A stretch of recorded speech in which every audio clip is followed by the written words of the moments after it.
Before pa natukod ang kalibutan, gidestin na ka para mahimo nga anak sa Ginoo. Having predestinated us to adoption as sons by Christ Jesus. Gidestino na gid ta, gipili na gid ta sa Ginoo para mahimong anak sa Ginoo. Wow, to the praise of His glory.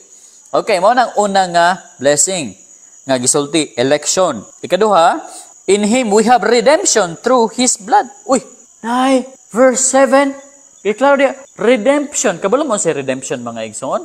Redemption meaning katubsanan. Meaning, gitubos kita pinaagi sa dugo ni Jesus. Ikaw, natubos na ba ka sa dugo ni Jesus? Natubos na ba ka?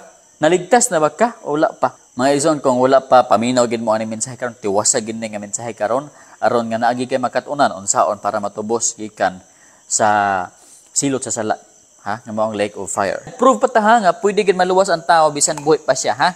Dayon, daghan pa kay gisulti dire, pero ambak ta sa verse 13, unsa pa gi-blessing nga gisulti diha? Verse 13. In Him you also trusted after you heard the word of truth, the gospel of your salvation, in whom also having believed, ye were sealed with the Holy Spirit of promise. Wow, mga igsoon, kung basahon nimo ang verse 13, klaro diha nga ang blessing is seal. Seal of the Holy Spirit. Seal sa balang Espiritu. Human ka gipili, gipalit ka ni Kristo, pag humagpalit ni Kristo, kay nituo man ka Kristo, gisiliuhan ka sa balang Espiritu.